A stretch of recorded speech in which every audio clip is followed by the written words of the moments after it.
Bonjour, cette vidéo nous présentera l'histoire et l'évolution du basket-ball. Elle nous amènera aussi à réfléchir sur les valeurs du sport et la place qu'il prend dans notre société.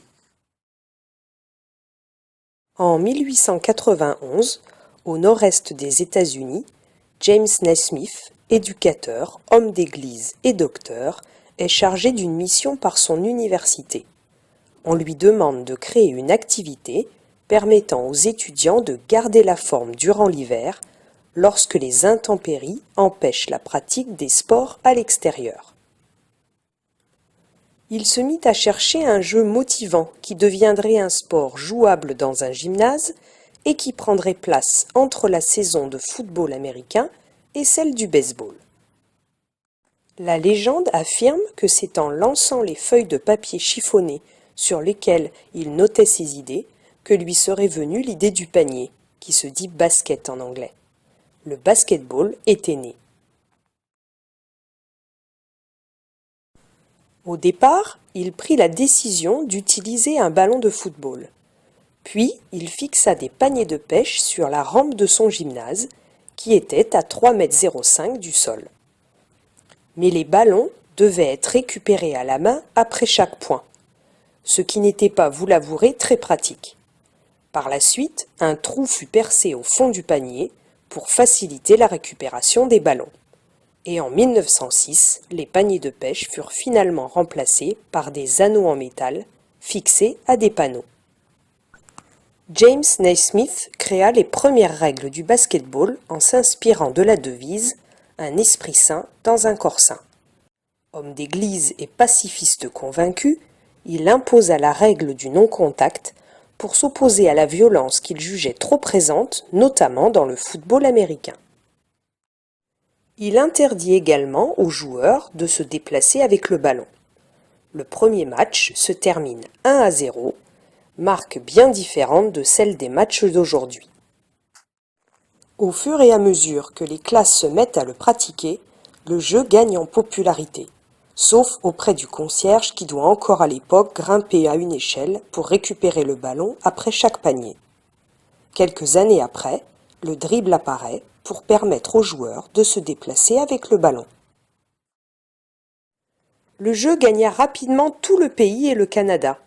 Puis sa popularité s'étend durant la Première Guerre mondiale, en raison de la présence américaine en Europe.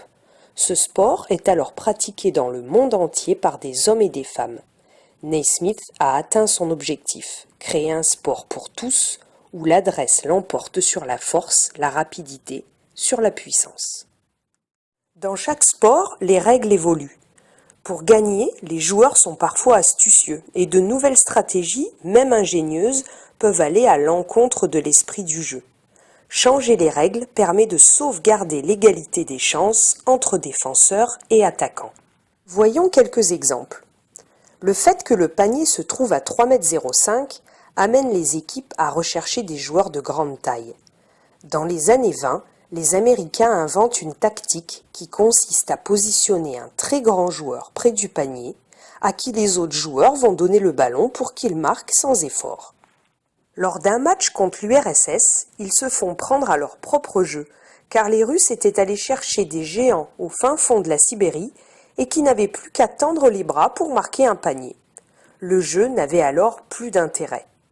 Pour pallier cette évolution et éviter que le basket n'intéresse plus personne, on créa donc une règle empêchant les attaquants de rester plus de 3 secondes consécutives dans la raquette.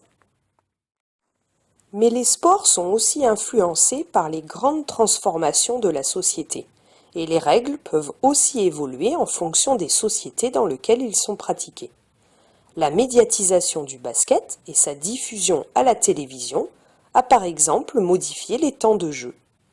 Durant presque un siècle, le match était disputé selon 2 mi-temps de 20 minutes.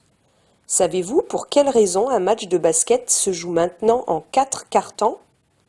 Eh bien, tout simplement pour des raisons purement financières.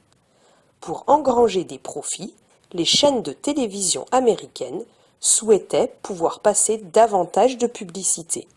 Pour cela, ils ont réussi à imposer 4 périodes de 10 minutes et des temps morts pour pouvoir diffuser davantage de spots publicitaires.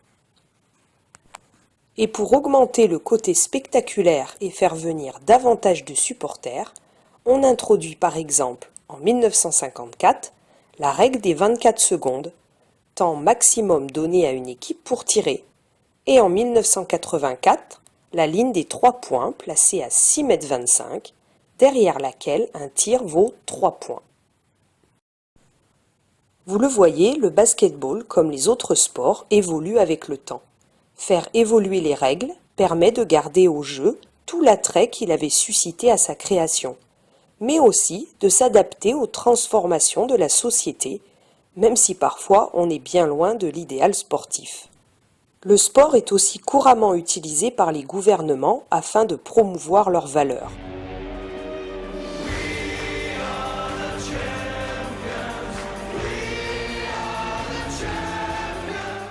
Malheureusement, les exploits sportifs peuvent être utilisés à des fins de propagande. Adolf Hitler l'avait déjà compris en 1936 lorsqu'il tenta d'utiliser les Jeux olympiques de Berlin pour montrer la supériorité des Allemands. Heureusement, le sport comme le basket-ball peut aussi véhiculer des valeurs positives, comme par exemple l'intégration des personnes handicapées.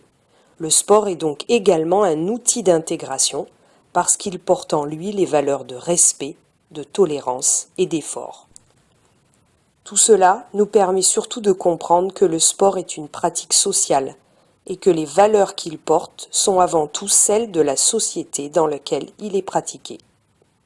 Voilà, cette vidéo explicative est terminée et il ne me reste plus qu'à vous donner rendez-vous à votre prochain cours.